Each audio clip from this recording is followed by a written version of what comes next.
Welcome to Mental Health Matters. It's the show where we deep dive into all things mental health and well-being.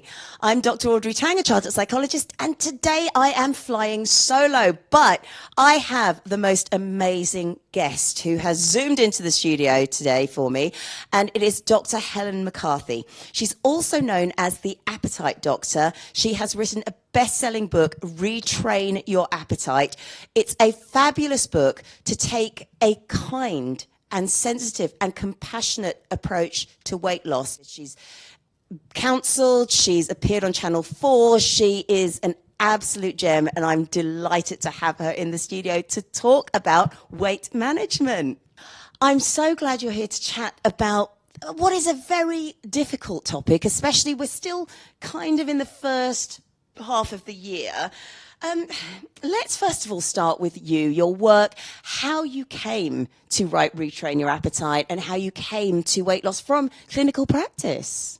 I'm a clinical psychologist and I've always worked in mental health, working with adults. And the way I came into working with people to do with weight management and changing how they eat was through a chance remark by a client who I'll call Megan, who I saw in 2011, and she was referred to me because she developed an eating disorder. She developed bulimia nervosa after going on a very low-calorie meal replacement plan. And so for most people, those sorts of plans would not trigger an eating disorder, but she had a bit of a vulnerability because she'd suffered with bulimia 20 years before. She'd fully recovered, but now, because of something to do with the restriction, she had unfortunately developed this eating disorder again. So we did conventional CBT for bulimia nervosa, and she made a really good recovery. And on her way out of the final session of the CBT, she turned to thank me and she said, "I just wish I could lose a stone in weight." And she went. And I still remember the room and everything about it, because it was one of those really weird light bulb moments where I thought, this is absurd. Because of my training and my clinical experience, I knew how to help her overcome what was actually quite a serious eating disorder. But I had no idea how to help her simply lose a stone in weight. And I knew I didn't know how to help her do that because at the time, I was about 1.5 stone over my usual weight and had been since my first pregnancy 15 years earlier. So I knew I was a bit stuck with that. But it occurred to me that if I could bring all of my knowledge and expertise to bear on that sort of much more ordinary change to eating, then I might be able to help people, myself, I use myself as a guinea pig to start with, might be able to actually help people do that. Fast forward, it's taken an enormous amount of reading and trial and error and experimenting and working with people. But my book, How to Retrain Your Appetite, is the sort of summary of what I developed. Yeah, that story is so important to listen to because we, in practice, we talk about clinical practice, we talk about coaching. I'm a coach, and sometimes the psychological aspect is so different from the practical, with the practical being that point, I just want to lose that stone in weight. But the clinical understanding that you have, the training that you've been through, that will actually give a much more rounded approach to weight loss for a client. So let's start there. What are some of the common weight loss errors we make when we don't have your training, when we don't have that understanding, we don't have the understanding of ourselves when it comes to losing weight? Do we just go on that, right, I'm just not going to have this, that, and the other, and then we just get really restricted? The things that we perhaps tend to, if you think of it in terms of mistakes, I think one error is to think that a short-term diet will create long-term weight loss. Yes. And the issue for any weight loss is whether it's sustainable or not, because there are loads of different approaches to weight loss which work. The question is, can you stick to them? And so that's one thing, is it needs to be sustainable. The next thing I think that we tend to lose track of is the fact that if you try and change the eating habits of a lifetime overnight, which is what most diets invite you to do, you're putting yourself under tremendous pressure, both psychologically and physiologically. It's an incredibly challenging thing to do. And even if you didn't have anything else going on in your life, it would be hard. But when you've got competing demands of work and social life and just day-to-day things, that's going to be, for most of us, that's impossible to make such a massive change and stick to it.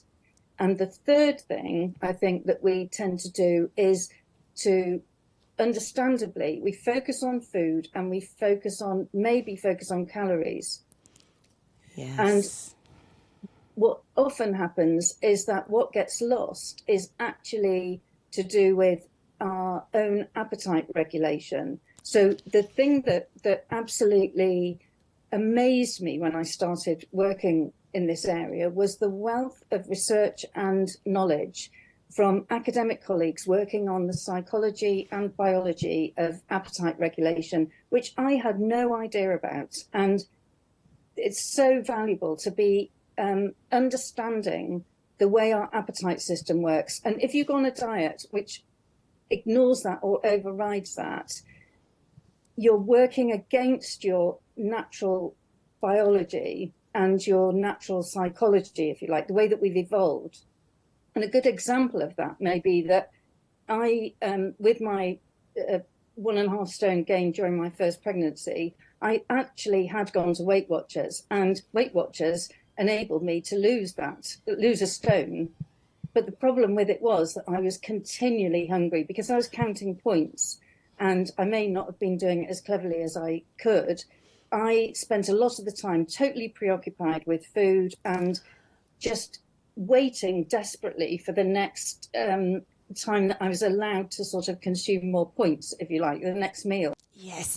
And it's that preoccupation with you get so consumed with that, you're not living your life anymore, and that's really difficult. I've been there. I've done the same thing, lost weight when Weight Watchers, gained the weight again, maybe not as much as I lost, thankfully, but that is also because I met you halfway through that and dealt with some of those issues. But one of the biggest things, and I do want to ask you a lot more because there's so much to unpack, but one of the biggest things that you said to me, and I remember this, is hunger is our friend. It is not something to be afraid of, because I will eat in anticipation of being hungry. I will sit there and I'll go, oh, but I've got a really long day, so I'm going to eat loads now. And then, of course, it might not happen. So I'll just eat at the normal time again because the time has told me to eat, not my body. That's one of the big things that you teach us, isn't it? Yeah, absolutely. That sort of eating that you've just referred to, eating now in case you're hungry later, is something that I coined. I coined the term insurance policy eating. Yes. There, because it's us trying to insure ourselves against feeling hungry. And that happens when we've become afraid of feeling hungry. But exactly as you say, what I discovered and what became more and more obvious to me, that actually hunger, not extreme hunger. Extreme hunger is to be avoided. It's unhelpful.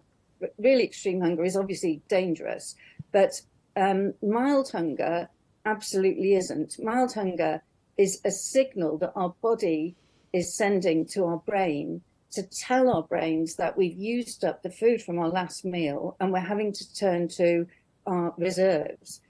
We're having to turn to stored energy rather than the energy from the last meal. And actually, when you appreciate that's what's going on, that actually mild hunger is information. It's just it's a signal. It's not an instruction, it's a signal. And that what happens if you don't eat immediately when you get mildly hungry, what happens is that those signals, the hunger signals, lead you to use a bit of stored energy, which is obviously fat.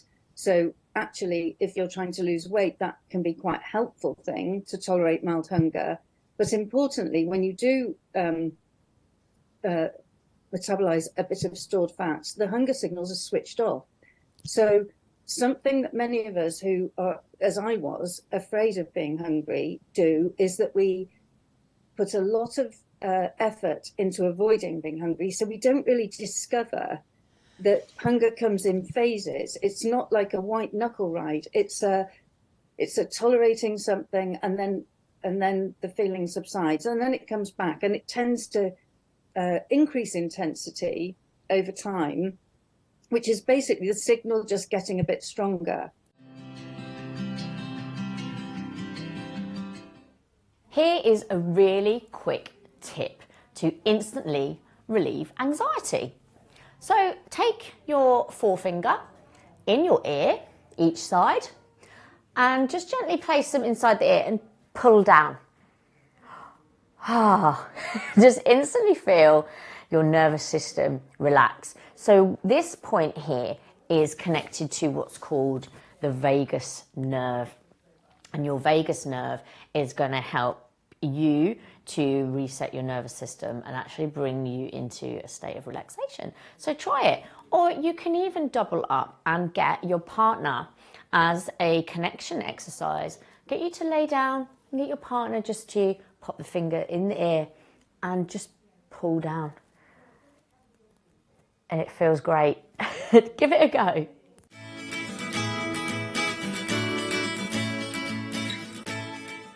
Back to you, Dr. Helen. The appetite pendulum, this is a really great tool that you've created to help us recognize those waves of hunger and what we can tolerate and when we really do need to eat. I'm going to start with that one, actually, please, to tell us about that. I created the appetite pendulum because there are lots of scales. Many people use scales to help people to gauge how hungry or full they are. But all of the other scales go from either 0 to 10, where 0 is extremely hungry and 10 is extremely full, or 1 to 10, where 1 is extremely hungry. But when I was reading about these scales and developing appetite retraining, it seemed to me that those scales made no intuitive sense to me at all, because that meant that being neither hungry nor full was something like a 5 on that scale, and 0 or 1, extremely hungry, was really weird, because to me 0 indicates nothing, and absence a 0. And so if you're calling 0 extremely hungry, that doesn't fit with my experience of extreme hunger. The more hungry I am, it's not a nothing. It's absolutely not an absence. It's a really quite intense feeling, and it's uncomfortable, and it's driving me to do something. Yeah, that's why they call it hangry, isn't it? It's that feeling. Yes, right. It's really intense, isn't it? It can get quite emotionally charged and it's quite aversive.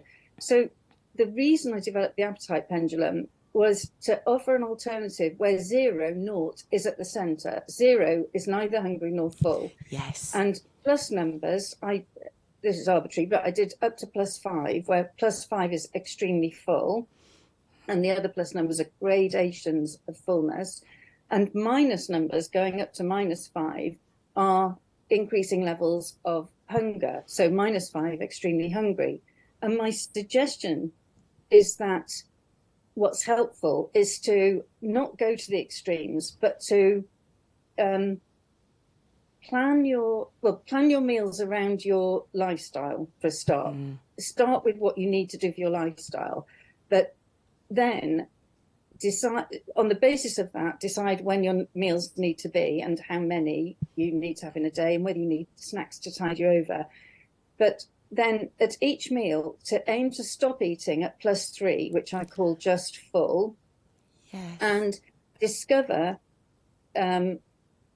how much to eat, so that gets you to +3, just full, and then arrive at each meal at -3 or definitely hungry. So it's like not going to extremes. It's like being in tune with some sort of internal pendulum, quite a gentle thing. It's so helpful to picture that and to give you that visual. And there's a couple of other things related to that when it comes to eating to +3 is portion sizes are important, but related to that is something very special you talk about, and that is satisfaction with the mouthfuls of food. And sometimes if the food is put in front of you, perhaps this is a cultural thing, perhaps it goes down to that whole you must eat your dinner or you're starving people in Africa, that kind of thing that grandma used to tell you. We eat everything without thinking about it, but you're actually saying our taste changes as well after the first mouthful, the second mouthful, and that can make the food more enjoyable with a smaller portion. Do you mind breaking that down a little bit for us, please? Sure. So there's a very well-known effect, which is called taste-specific satiety. And research shows that as we eat, our taste for a particular, the food that we're eating, our enjoyment and our taste sensitivity decreases. It's thought to be one of the ways that we evolved to eat a range of food so that we don't keep eating just one specific food. So as we keep eating a meal, our enjoyment reduces throughout the meal. So if you think about, it's most easily illustrated. If you think about a meal, let's take lasagna, where the lasagna on your plate, however big it is obviously all the same. Yes. But wherever you start eating that lasagna, the first few bites are the most tasty. And as you keep eating, the tastiness starts to reduce and keeps on reducing. So it's like diminishing pleasure. And that the other function it's thought to have is to help terminate eating, so that it helps us to, it's one of the things that leads us to stop eating. Can I just make a really important point, though, which is that all of this to do with hunger and fullness hinges on our appetite system working normally. But there are conditions, obviously the most well-known condition is where people develop obesity, which is a metabolic disease. Their hunger and fullness signaling is altered, so that it may be that as somebody who's living with obesity keeps eating, those effects that lead people to stop eating are reduced. So it may be that people don't feel the same level of fullness, and they may feel much more intense feelings of hunger. So I just want to make it clear, we are not all on a level playing field with this. Yes. Yes, I think that's a really important point. So on that, you have other techniques that you can use to help at least distract us, and if we have had to have controlled portions, for example. So it's things like when I'm sitting in front of the television, I get a little bit bored and I want to do something with my hands, and usually it's putting them into a bowl of popcorn. Since speaking with you previously, I have the colouring books, and I do that in front of the telly. So are there other tips that we can use if we need a distraction rather than eating? Anything that is absorbing. If you're, the thing about watching TV that strikes me is that watching TV may be enjoyable, but it's an extremely passive activity, and it doesn't usually take up all of our working memory, what we call working memory, which is our mental bandwidth, if you like, our capacity to think. So what can often happen is you can be watching the telly and your mind might be drifting, particularly if you've got into a habit of it, your mind might drift off towards thinking about popcorn, and then your mind goes to town on that and starts elaborating it and starts thinking about it more. So anything that occupies more of your working memory is going to be helpful. Yes. So in addition to watching the TV, things like colouring or crafts or puzzles, anything that is absorbing, I think it can really help to keep your hands occupied as well, because of that sort of edginess about eating. Yes. So it's things that actually occupy a greater proportion of your working memory, so that that's competing with thinking about food, and it'll potentially nudge off the edge of your working memory, if you like, the thoughts about food. Yes. And this also, next question, relates to your point about we're not on a level playing field. Let's not be nasty to ourselves. You talk about kind and sustainable weight loss. It's important to recognize, exactly as you say, we're not on the same playing field. Some people's internal system may not be working. Some people's may just be a bit suppressed because of our habits. But we need to be kind to ourselves. So where would you stand in terms of addressing that critical inner voice and saying, oh, you just didn't have the willpower. It's your fault. It's you. How do we deal with that? Well, I think that one thing that's really helpful is to be much more realistic than that sort of criticism involves, because we develop habits and we keep doing them, eating habits or any other habits. We keep doing them because they work in some way. They actually, they are performing some sort of helpful function. We don't keep doing things that don't help. So when you think about however messed up your eating feels right now, the patterns of eating, when they began, started for good reasons.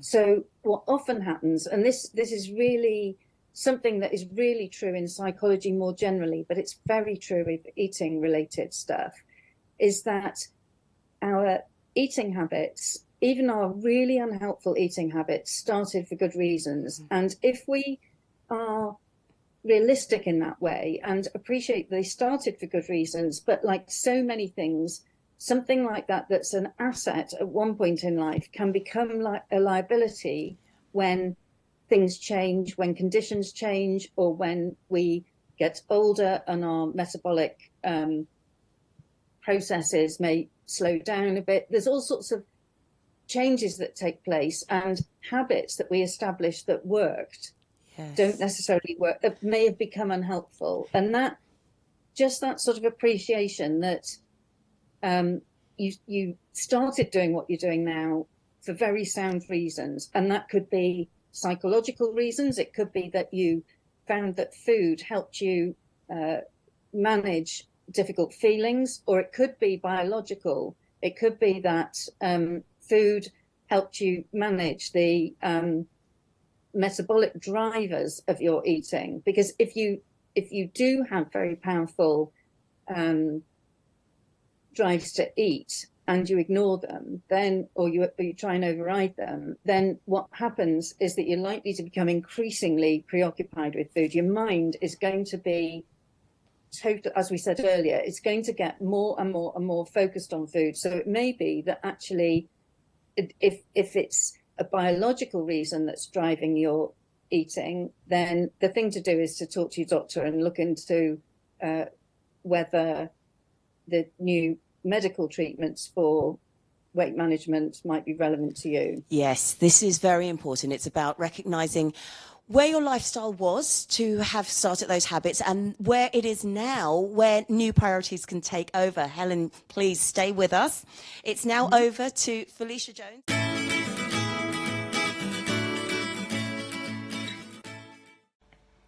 Hi there, it's so great to be back here on Mental Health Matters, because as I always say, for me, mental health really does matter. If you haven't met me before, my name's Felicia Jones, and I'm a nutritionist and a stress management trainer. I'm also the owner of Stressless Living. So today I wanted to talk to you a little bit about healthy aging. And one of my greatest passions really is to speak to the Women's Institute. I often get asked to speak at those. And the thing is that people often think that the Women's Institute is made up of people of a certain age that don't do very much more than make jam and, you know, bake and then have garden sales and that kind of thing. But that's not the truth at all. I'm finding when I go around that the people that attend the groups are much younger now, in their 40s, in their 50s, sometimes in their 60s and above. and they do a whole host of things. It's a great way of getting people in the community together, but they also do a lot of campaigning, so it's an amazing organisation. But as I said, when I get asked to go there, it's often to talk about healthy ageing. And I'll say to them what I'll say to you. I think that we really need to rethink healthy ageing, because as we age, our body changes. I said changes. It doesn't fall apart. It doesn't necessarily deteriorate as a lot of people think. We see changes right down to the cellular level. We see that our bone density starts changing. People are more likely to get conditions, particularly women, like osteoporosis. I think they say it's something like 300,000 people have falls every year, and osteoporosis affects 3 million people in the UK. So it is a big condition to be aware of. But we're also seeing other changes. Things like our muscle tissue isn't as strong as it used to be. Our skin, when we see, it's not as pliable as it used to be. We're also seeing things like our stomach acid starting to lessen. And what that means is that we're not able to absorb nutrients so well. And people often find that they get this acid reflux or this pain in their upper intestinal tract because of acid reflux and because our stomach acid isn't as strong as before. So as we age, we need to do things to really support and help us. And that's what I'm going to talk about. 3 things that I think are really important. The first one is to be active, to be and stay as active as you possibly can. Now, I'm not saying that you have to join the gym or run a marathon, but simply getting our body to move, because that's going to keep our joints really supple. That's going to help us to engage our core so that we get the strength in our back, in our mobility. And you might have heard of Michael Mosley, who's a doctor, and talks about a whole host of things. One thing that he talks about is the importance of balance. And this is important because I can't do it here on this video, but if I was to stand on one foot and balance, that would help to engage my core, that would strengthen my back and my legs and even my upper back. But the other thing that it does that's really important, it helps with our cognition, because when we balance, we have to really concentrate. So actually being able to balance is a really important thing. The NHS suggests that we have something like 150 minutes of activity throughout the week. That doesn't mean that you have to do it all in one go or in a certain way. It's entirely up to you. But it's very much about keeping our bodies active, keeping us mobile. That's number 1. The second thing that I would say is, obviously as a nutritionist, think about what you're eating. Look at your diet. As we get older, we find that people don't have the same amount of nutrients that they're eating on a daily basis and are lacking in some things, particularly zinc. And that's important for a whole host of things, but really for our immune function. We also see that potassium that we need for our blood pressure, that's often lacking. And then things like folic acid that you might have heard of in terms of child development, but it's also really important for our DNA structure and for the development of our cells. And then we have vitamin B12. That's also really important for taking nutrients from foods to give us energy and for the formation of cells. So when we think of those foods, we have a whole host of foods that are really important and can be lacking. But it's about generally having a good diet, having vitamins and minerals from a whole range of foods. And that can not only help us to feel healthy, but also help us to feel really confident as well. So that is nutrition. And then the third thing I'd say is that I think this is as important as nutrition. Stay hydrated. Really take in your level of water, level of fluid. That's 6 to 8 glasses a day or 2 litres a day. I've often worked with older people who are at risk of malnutrition. And one thing that we found was not only that they were dietary lacking, but often they felt that they had some kind of issue with cognition. We often thought, is it earlier onset dementia? But what it was that they weren't actually drinking enough. They weren't getting enough fluid into their body, and that was affecting their mental health. It's also really important for our bowel health, for keeping us regular, keeping our digestive systems really functioning well. So stay hydrated. I know these things sound easy, as I always say, but they can actually be revolutionary if you're not doing them, or to make them part of your routine, to just help us to age well, to age gracefully. So staying hydrated, having a good form of nutrition, and staying active. Okay, until next time, please do think of those things, and I'm wishing you all well.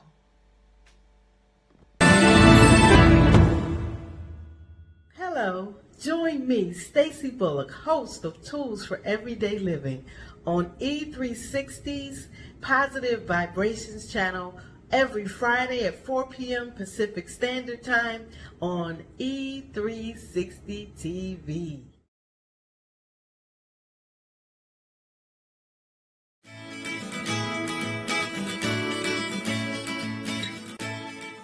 There's a few things which people ask, and they maybe have this plan, they've been able to regulate how they're feeling, they understand themselves, but then you get things like holidays, you get things like client meetings where I have to eat with a client, I have to drink with the client, all of those sorts of things, or I've got to go into something and I don't know if I'm going to get the chance to eat or whether I should eat beforehand, and oh no, I have, and now there's a buffet and I don't want to look rude. How do we deal with those? They're almost psychological battles. They're actually, I think all of those examples are actually much more complex than they might seem on the surface. Yes. So if we take them into, so holidays, I would say holidays, presumably holidays for most people are about fun, enjoyment, relaxation. In other words, holidays are about pleasure. And I think that we have come to associate pleasure with excess, so that letting our hair down, eating more, drinking more, and there is nothing wrong with doing that. But what happens for a lot of people is they go on holiday, they're aiming for really maxing out on pleasure, Yes, which is totally sound, but then they find that they return from holiday maybe quite a bit heavier than when they went. And then they return to their normal eating and the weight stays at the new level. And if you have like a holiday a year where you gain half a stone, then that half a stone a year is quite a bit over a period of time. And it may be more than that. You may have more than one holiday. But if you rethink pleasure as in relation to food as not all about excess, there is another way to get more pleasure from food, which relates to what we were talking about earlier. yes. Which is that if you discover what it is like to eat the things that you absolutely love in smaller amounts to allow yourself to get hungry by the next time you eat, you will get potentially more pleasure than you ever got from excess. Because first of all, because when we eat, when we are hungry, the same food tastes miles better than if we're not hungry. So it's not all in the food. It's so much to do with our taste perception and our taste sensitivity. So, like there's a saying that hunger is the best seasoning.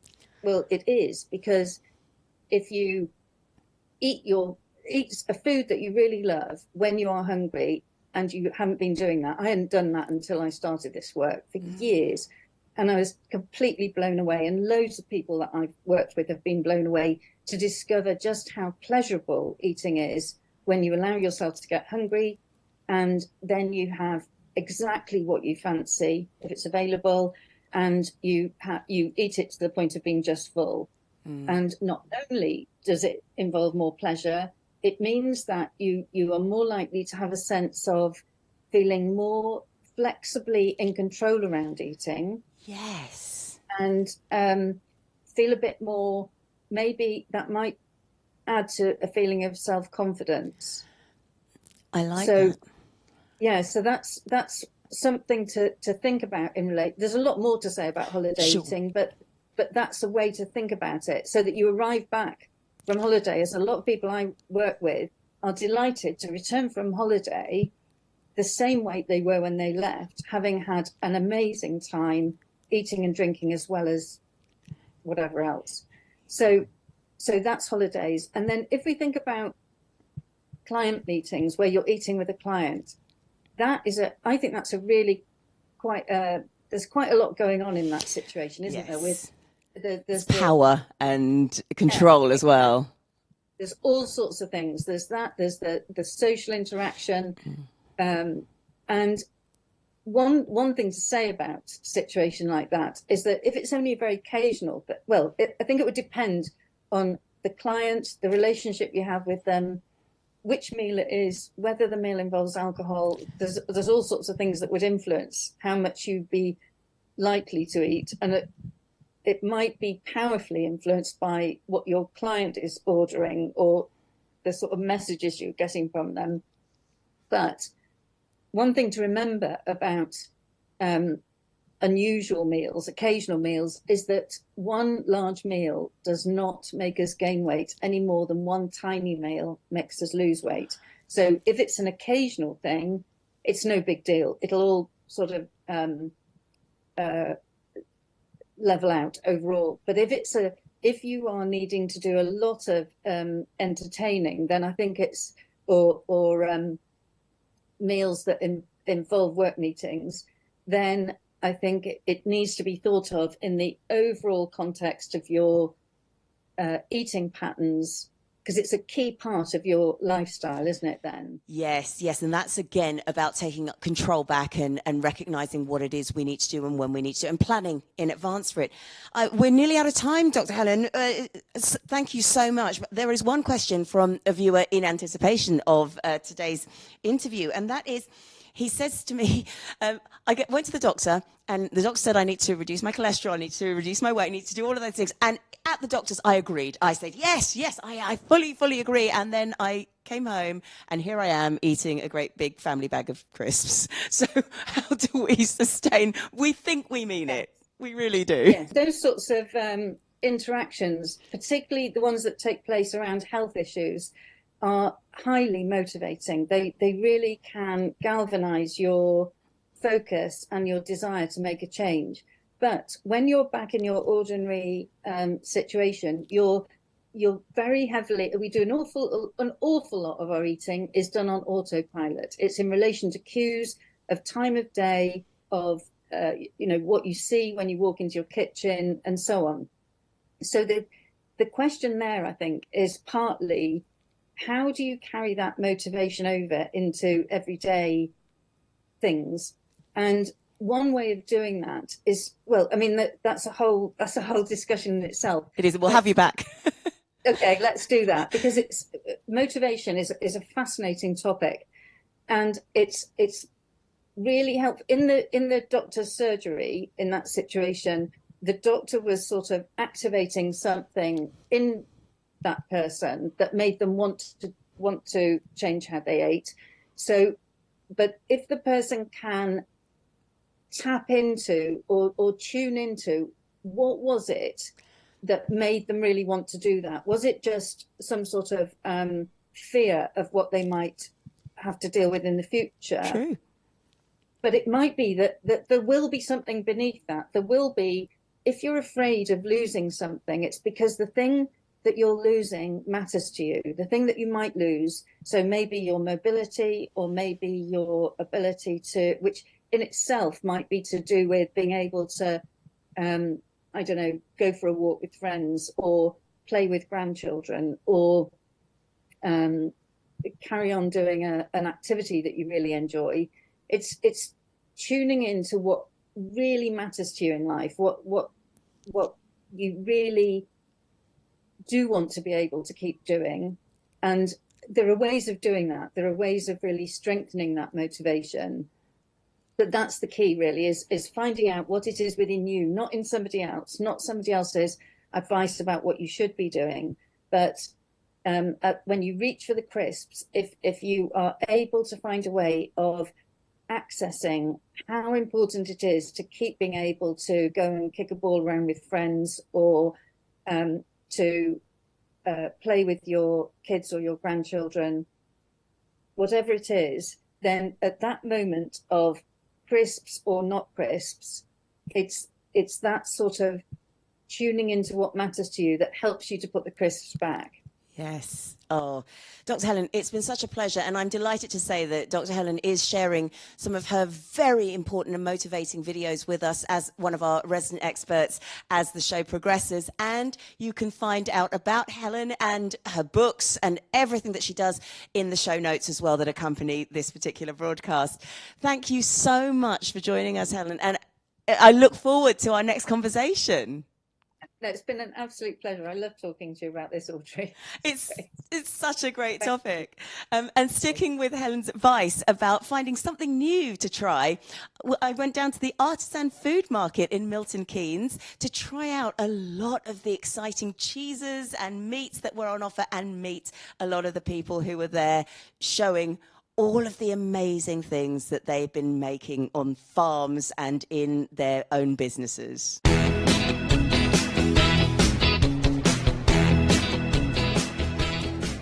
Today we've got the Artisan Food and Craft Market of Mixing Place Milton. We got hand-selected producers who make all their own products. We entered a competition called the Hats program, where you can win 6 weeks of retail space, and from that we made the finals. So from that we didn't win, but then Midsummer Management said, "Can you help us put this together?" 3 weeks ago, we entered some of our products in the International Feed and Dairy Awards, and this is going up against the supermarkets and the big guys that have been going for quite a number of years. We came away from there with 4 gold, 3 bronze, and the Lemon Curd won Supreme Champion in the Cheese Board Award.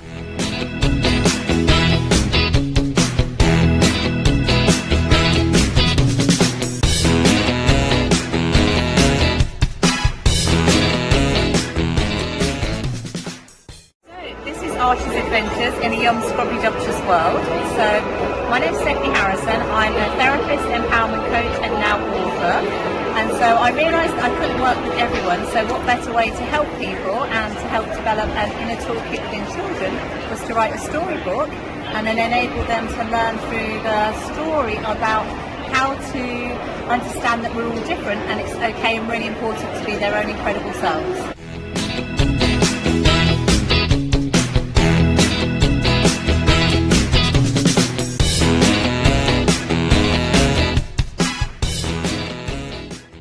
Ganders Goat. We're a goat dairy in the north of Northamptonshire. We produce ice cream and soap are our 2 core products that we make. We've won 18 awards in our 7 years of business. Quite a lot for our environmental and sustainability works, and then a few for the ice creams. We are carbon neutral, and we've been carbon neutral ever since the start of the business. In fact, we absorb about 5 times more carbon than we output every year. And that's directly on the farm, so we're not offsetting with tree planting in other countries or off farm.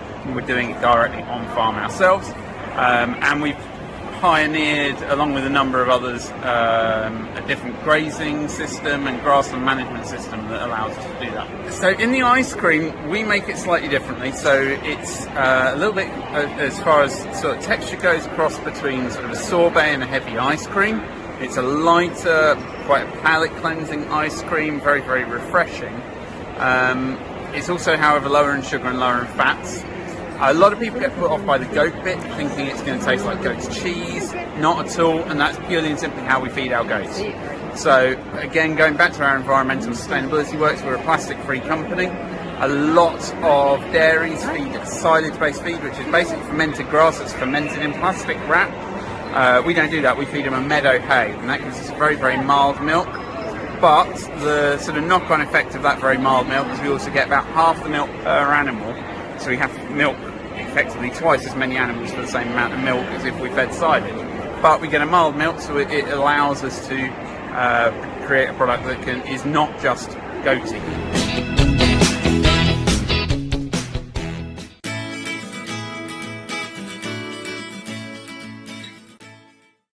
topic of food, I thought I would reflect on some of the research that has happened in the hopes of perhaps giving some tips and ideas to businesses looking to future-proof the workplace when it comes to eating.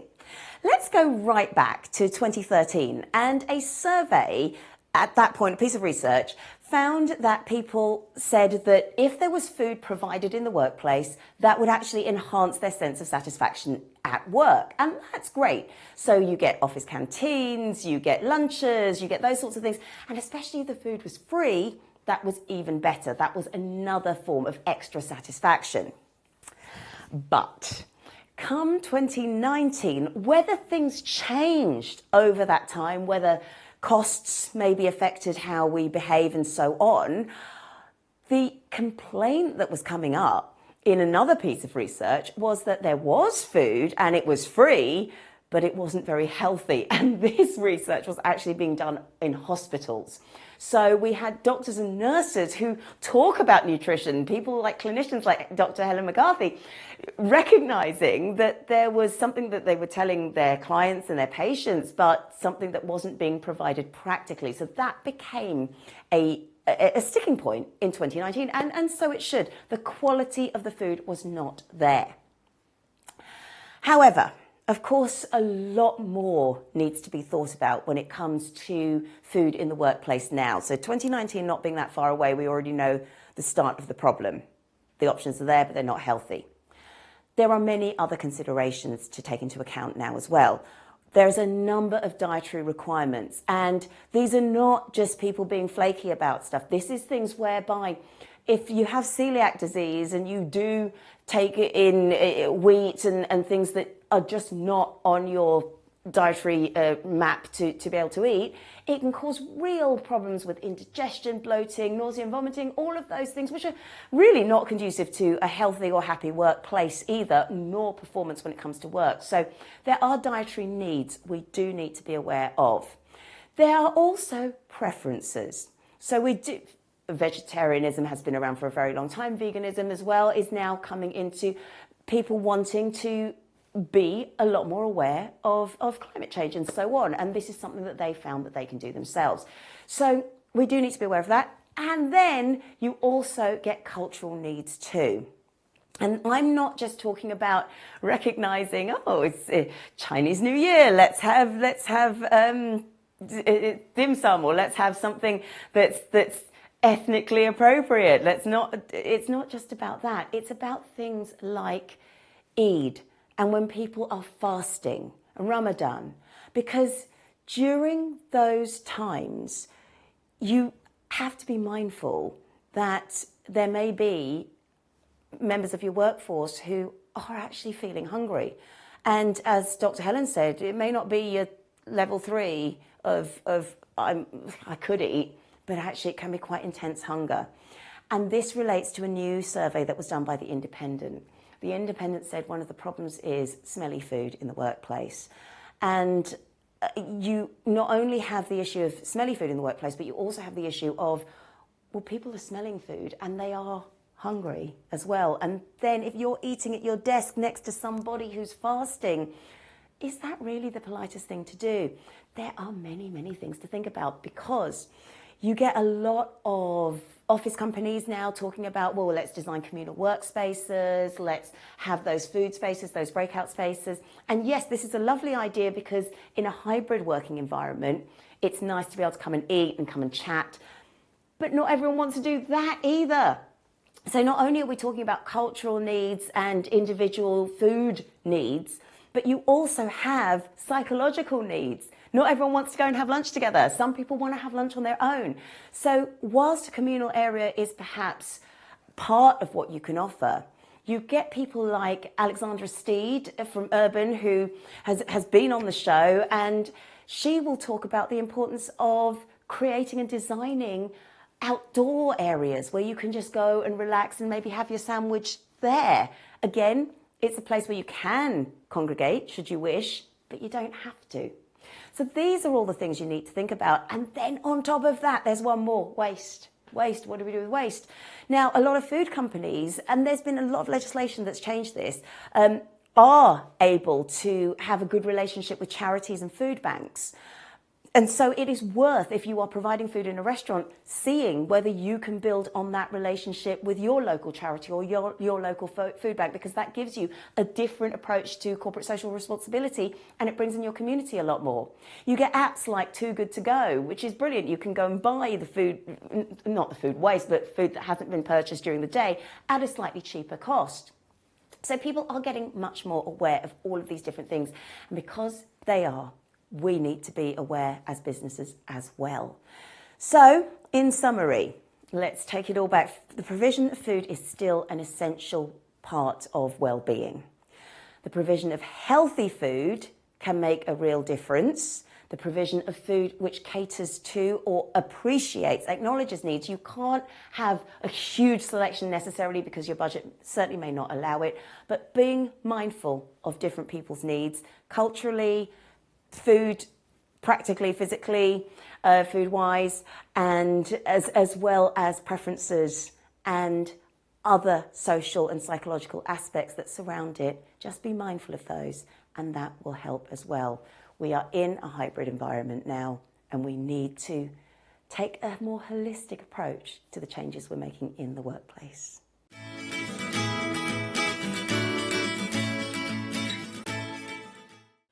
So there's a lot to take in. There's so many things that we need to consider, and it's really important not to get too overwhelmed, because something else that Dr. Helen has said on a different occasion when we've had the opportunity to chat is that if we are so consumed with so many different things going on in our heads, actually that pushes out our ability to use our willpower. So don't get mad at yourself at the end of the day if you've had a really, really stressful day and you want to reach for that particular chocolate bar or snack or whatever it is, because actually your willpower is not functioning particularly well at that point. But it's not your fault. It's because we only have a finite amount of energy, and we need to be kind to ourselves.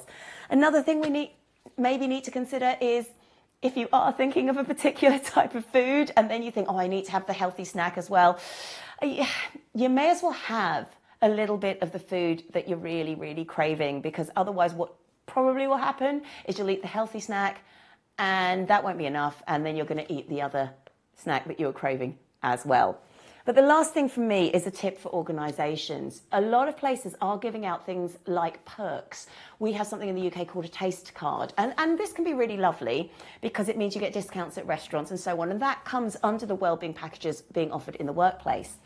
However, one of the biggest problems with this is in the UK, the taste card, many of the restaurants, you can actually only use the discounts during the week and you can't use them on Saturdays. And if you work long hours, actually you're not making the most of that particular perk. So I will leave you with this thought when it comes to making changes and making healthy changes, because this has been the theme of today. You need to make sure they fit within your own specific individual environment. It's been a pleasure spending this time with you. I'll see you next week.